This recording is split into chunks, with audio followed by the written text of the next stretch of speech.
کہ پارا چنار کا خطہ پاکستان ہے یا نہیں ہے.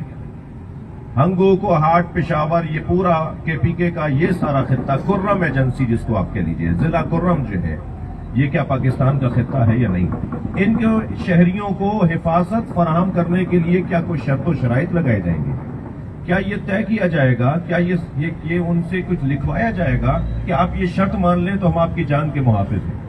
کیا کسی شہری کو شرائط پر امن فراہم کیا جاتا ہے؟ کیا کسی شہری کو اگر مگر کے ذریعے سے امن فراہم کیا جاتا ہے؟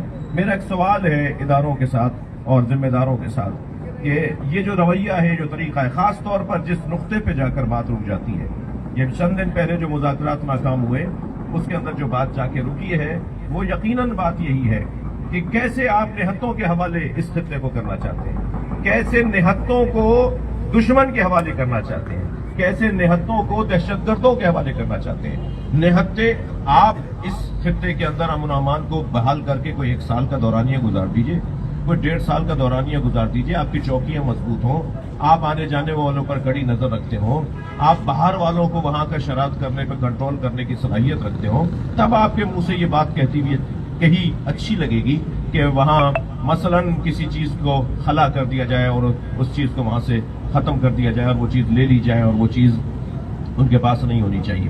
تو میرا سوال یہ ہے کہ یہ کب تک ہوگا اور یہ کیسے ممکن ہے کہ جو آپ چاہ رہے ہیں، جو بار بار رکاوٹ آ رہی ہے. اچھا، یہ مسئلہ صرف شیعوں کا نہیں ہے، وہاں کا سنی بھی اس بات سے پریشان ہے. یاد رہے کہ یہ جو دہشت گرد ہوتے ہیں، نہ یہ سنی ہوتے ہیں نہ یہ شیعہ ہوتے ہیں. دہشت گردی خود ایک مذہب ہے، ایک مائنڈ سیٹ ہے، ایک دیوانگی ہے، ایک پاگل پن ہے، ایک الجھن ہے، ایک بدلہ لینے کی اور جذباتیت کا غلبہ ہے. اس دہشت گردی اور اس کیفیت کو کسی مذہب کے ساتھ جوڑنا میں تو کسی حد تک قائل نہیں ہوں اس بات کا. یہ بات بہت روشن ہے کہ ان لوگوں کے درمیان کچھ ذرا زیادہ آسانی کے ساتھ یہ بات ڈال دی جاتی ہے کہ جنہیں تشیع کا تعارف نہیں ہے، جن کے بڑوں نے، جن کے بزرگوں نے شیعوں کے لیے ان کے ذہنوں میں خیال ڈال دیا ہے، ایک تصور ڈال دیا ہے.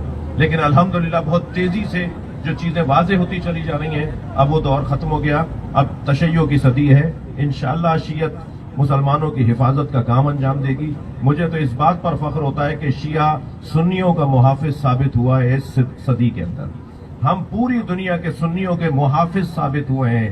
فلسطین کی سرزمین سنیوں کی سرزمین تھی، مگر اس کے محافظ شیعہ ثابت ہوئے. ہمیں یہ اعزاز حاصل ہے کہ ہم شیعہ سنیوں کے محافظ ہیں، ہم شیعہ سنیوں کے محافظ ہیں. بر صغیر میں خاص طور پر ہمارے اس خطے کے اندر جس انداز سے سنی شیعہ آگے بڑھے ہیں وہ آپ سب پر روشن ہے، آپ سب پر واضح ہے. میں ایک جملہ کہہ دیتا ہوں کہ پاکستان کو ایک سنی نے سوچا تھا، ایک شیعہ نے بنایا تھا.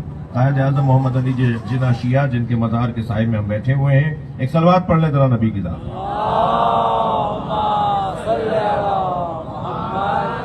اور علامہ اقبال ایک سنی جنہوں نے تصور پاکستان کو پیش کیا. مسئلہ سنی شیعہ کا نہیں ہے، مسئلہ ریاستی، حکومتی اور علاقائی جو حفاظتی ادارے ہیں ان کے ریڈ کا مسئلہ ہے، ان کے تسلط کا مسئلہ ہے، ان کی گرفت کا مسئلہ ہے. اور ہمیں نہیں سوچنے دیں ان باتوں کی طرف کہ اس واقعے کا اور ان حالات کا تعلق کوئی فلسطین کے ساتھ ہے، ان حالات کا تعلق کوئی شام کے ساتھ ہے. ہمیں نہیں سوچنے دیں، اس لیے کہ ہم بڑے ہی آرام سے علی اعلان یہ بات کرتے ہیں کہ آپ کو کھلی چھوٹ ہے کہ کہیں ثابت کریں کہ اس خطے کے اندر زینبیون یا فاطمینیون کا کوئی دفتر بھی ہے، جبکہ ہم آپ کو بتا دیں گے کہ کس کس دہشت گرد جماعت کے وہاں دفتر موجود ہیں. وہاں رسمی طور پہ دفتر موجود ہیں اس علاقے کے اندر جو باقاعدہ دہشت گرد جماعتیں ہیں. لیکن جن جماعتوں کی بنیاد پر کبھی کبھی میٹنگ کے اندر یہ بات لائی جاتی ہے، وہ ہرگز وہاں کسی کا دفتر بھی موجود نہیں ہے، کوئی رسمی طور پر موجود نہیں ہے. ذاتی خیالات اور ذاتی تصورات کے سب لوگ ذمہ دار نہیں ہوتے، سب ذمہ دار نہیں ہوتے. میں صرف اتنا کہوں گا کہ اگر کل تک پارا چنار کے مسئلے کو حل نہیں کیا گیا تو ہم پورے پاکستان کو جام کر دیں گے.